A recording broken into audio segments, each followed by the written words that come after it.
Hey everyone, welcome back to my channel. I am Christina and we're getting ready to dive into how I created this space in my house for Halloween.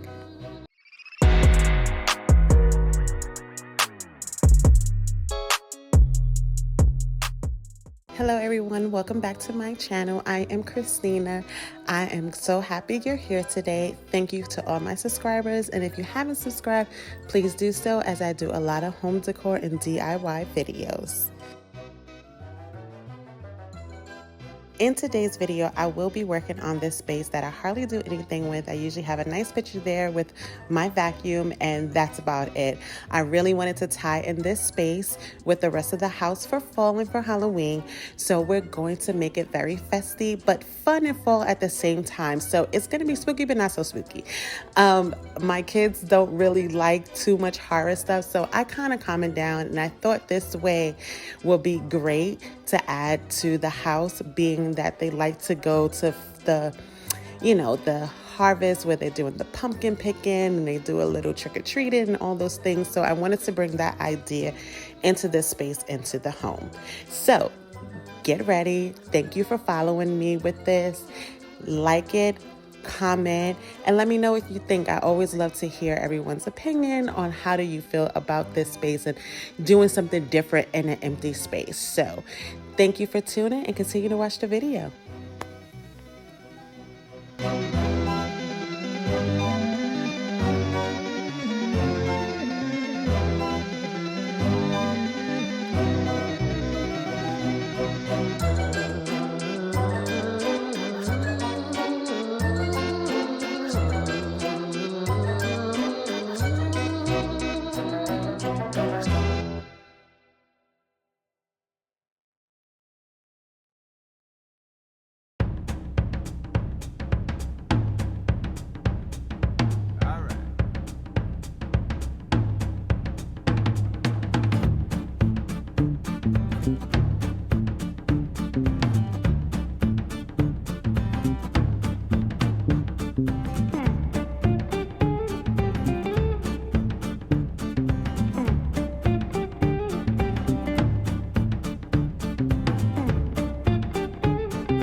with these spider lights, I use them on both trees. Even though I just show one, I definitely put them on both.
And there you have it, guys. During the day, you'll see the festive fall feel with touches of Halloween. And then before you know it, it's night and it turns into the field of fear. So field of fear is something that my kids love going to. So I hope I brought that touch in the home for them. I hope you enjoy this video. And hopefully you do something in your space to bring collectively your open space together. Thank you for tuning in, and I will see you on the next video. Bye.